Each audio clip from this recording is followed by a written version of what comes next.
They stated the step between Jdogg and G Herbo was a supposed backdoor from the guys. See, I've been doing videos on this and it's just becoming more and more. See, now let's see, you know what I'm saying, the other side of what really happened. You know what I'm saying, from a different point of view. Without further ado, let's get into what you guys came here to see. Now, I don't know what y'all would want to call this, but I know whenever fans, supporters, or bloggers, or whoever start pointing fingers at a certain group of people when something happened, these guys like to call us snitches, right? But in this case right here, with Jdogg losing his life and allegedly being backdoored by his own crew, in this case, we don't even have to say anything. It seemed like the guys are the ones confirming that yes, he was in fact backdoored. And like I told you in the previous video, So for the one, guys when you already get know what's civilians going mixed on. in it too, anything can happen because they don't have no street code, no street loyalty. So when they feel like something wrong was done and they want to speak up to get some type of retaliation because they aren't in the streets, that could lead to people telling. However, I don't think right now No Limit can handle any more accusations as they've already been accused, allegedly, of having a hand in shooter shells, unaliving, and it's been rumored that the feds was on them for that. Who knows? At the end of the day, we never know when the feds really strike. We never know when a RICO is coming, God forbid. But at the end of the day, when you have things like this happening and you have open threats being made, posts, social media videos, lives, it's kind of hard to get away from it when these things are present. Now, I know I said a lot, but the reason why I brought all that up is because in this case with Jdogg, it seemed like even though we knew a lot of these guys were like slick divided due to them telling us themselves, it's like now it's more loud than ever. You can see who's picking sides. You can see who had a problem with such and such, and you can see who did. But at the end of the day, the people who have a problem with what happened to Jdogg is kind of speaking more loud than ever. And a lot of them are saying that it was wrong because, as y'all know, he was an original member. And once again, we're not pointing fingers at anybody. Yeah, but he been gone for all that time, so it don't it's matter. not even the supporters or the bloggers. Original- It's actually the guys that are Original or affiliated with No Limit. It don't With that matter. being said, a lot of people was waiting to see what No Limit Cairo had to say in regards to everything that's been transpired, don't matter. because we know that No Limit Cairo also had a little tension with G Herbo in the past when he basically did the same thing that caused Jdogg his life, allegedly. And at this point, I don't even think we have to say alleged because, like I said, everybody that's affiliated with these guys are coming out and saying that this right here was foul. And before we move on, y'all, let me just say this, right? This is how bad it is outside right now. These days, you can't even agree to disagree, right? You can't even have a fight. Everybody just going towards taking somebody's life or shooting. Yeah, And, that's all you they know, do. sometimes That's I all they do know to understand do. because in today's climate, you don't know whether somebody has a weapon or somebody will retaliate with a weapon. So a lot of people these days don't even want to fight because they're scared of what may happen next, so they'd rather strike first. Yeah. So it's like a double entendre. You beat a nigga up, they gonna However, come back if and we shoot you. are guys and we have a disagreement or we It's have some not type wrong. of tension, Trust back me, in I the know. days you would fight it out. Right? These days, nobody's fighting, everybody's shooting. Trust me, I know. You whoop somebody, they gonna come back and shoot you. Trust me. Take it for somebody who experiencing this. Niggas do not like to lose, especially if it's in front of a crowd of people. Niggas do not like embarrassment. And then they're picking sides. There's nobody coming in between the guys telling them, yo, we shouldn't be doing this or X, Y, and Z. Everybody just minding their business. It's all based on who got money. I'm gonna ride with this one.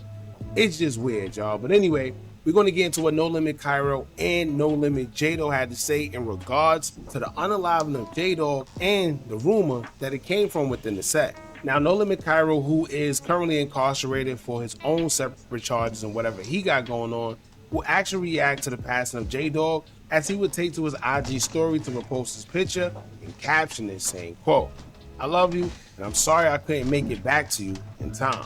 Now in the next post, he will also show that Jdogg was the only person that wrote the judge something kind so he could have some type of leniency on Cairo when it was time for sentencing. For y'all that never been incarcerated, it's something to where if you know somebody that's getting sentenced or would be going to make jail, it look good on your behalf. You write the judge and try to tell him how good him. of a Samaritan he is, and if he get enough of those notes, it's possible that the judge can have some type of leniency because it shows that you are a good individual outside of whatever you're being accused of. So Cairo was saying that he was the only one that written a letter to the judge to try to help him out because he basically believed that he was the only one that wanted him out while everyone wanted him in. He will caption the post as he would say, quote, "Little cuz the only MF wrote a letter for me for my sentencing. Only one of the guys that wanted me out. N-words act like they wanted me out. I love you, little cuz," on Vito. Now, another No Limit affiliate by the name of EBK Jdogg, he would take to his IG story to address Jdogg's passing, and he kind of hinted that the guys had something to do with it. He would take to his IG story to say, quote, "Every day I seen folks, he'll play his music all day, tell us his plan to make it out, talk ish, make his money, and go in the crib. Miss your energy already, cuz this ish food. Any words be real like B words on cello. MFs couldn't do this ish to ... though. LOL. What I always say, what goes around, comes around. N-words foul, 100 emoji. Don't come around me. I'm No Limit reckless way. But if he whacked somebody and went to jail, so at this point, it's pretty evident. And then I don't think we even have to make any of these videos anymore saying that he was backdoored or set up because it's clear as day. Not only the family feel like he was backdoored, but you got guys that are actually affiliated telling you that what happened to him was foul. So right then and there, we already know, no, none of his ops did anything because it would have been a different story. Clearly, somebody close did it.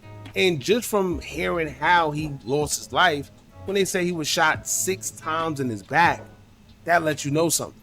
And yes, he had a weapon on him. The person he was with had a weapon on him. Like I always tell y'all, it don't matter if you have it on you or not.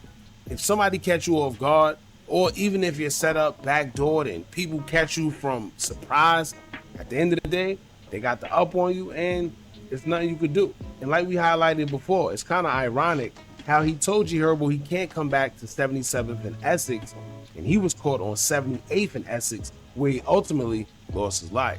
Now, like I said earlier, I'm sure this is going to cause even more of a division. You can already see it now. Some people are posting him, some people aren't. That kind of tells you what side they stand on.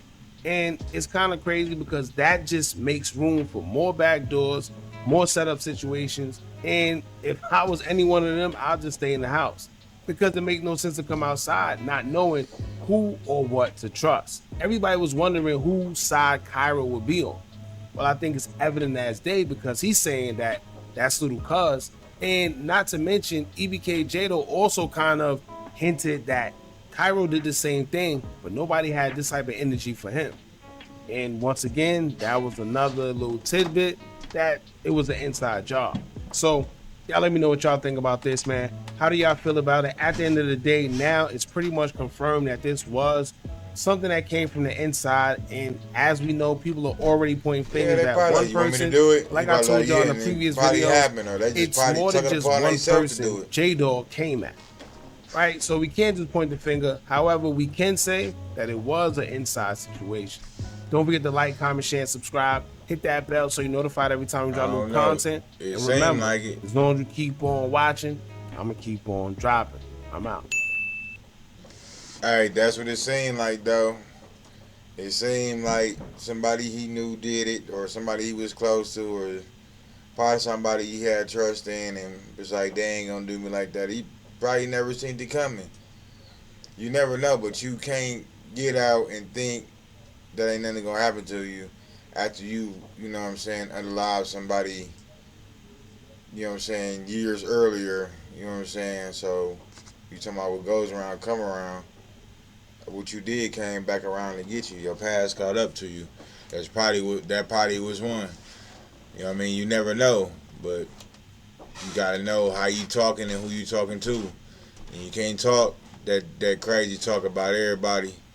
You know what I mean? But anyway, like, comment, subscribe. I'm out of here.